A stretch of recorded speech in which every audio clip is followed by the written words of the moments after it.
your 19 Storm Track weather forecast. Most of the Coulee region for the first time really since late Wednesday evening last week, but it has gone back below zero and likely will stay that way at least for another slightly extended stretch, as we're going to see those winds up a little bit. And it's still going to be very cold through Friday, but we are going to be trending milder after that. And we'll talk about if there are any snow chances ahead in our forecast. So the pressure gradient has tightened a little bit behind our clipper that brought in the slight increase in temperatures during our evening on Monday, and then that high pressure moving in from the north and west. So the winds are going to be a little breezy here for today. It will ease up a little bit tonight into tomorrow, but at times we still could see those sustained winds up to 15 miles an hour, gusts maybe up to 20.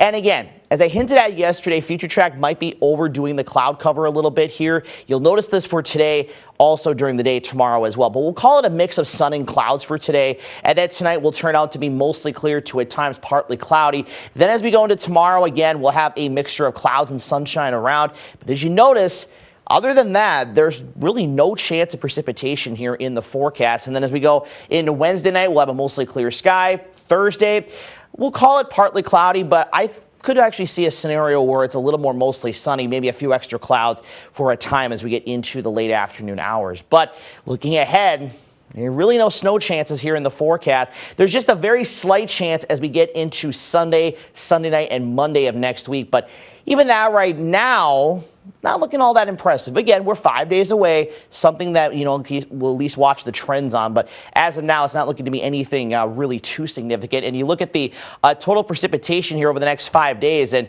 again, we're not expecting anything in terms of precip, and we are actually running a little bit of a deficit for snow in La Crosse. Now, for the month of January so far, 4.7 inches. That's 5.1 inches below average, and we're about 4.5 inches below average on the winter. So we could use maybe a little bit of snow, at least, to keep a little bit on the ground, for snowmobilers and things like that. But at least with this cold weather around as of late, at least what we have isn't really going anywhere anytime soon. Forecast highs today, single digits and lower teens, but again, the wind chills are going to remain below zero throughout the day because of those breezy northwesterly winds. Lows tonight back down, single digits below zero, wind chills at times into the teens to near 20 below zero. Thankfully, again, the wind is going to let up a little bit. For tomorrow, highs a couple degrees warmer, about 10 to 15 area wide. And then for Thursday, we're looking at highs slightly cooler, very similar to today, about 8 to 13 degrees above zero. We'll be back to about 15 or so in a few spots on Friday, 13 for La Crosse, up to 20 on Saturday. And then to ring in the month of February on Sunday into early next week, temperatures back into the mid to even upper 20s, which is closer to average.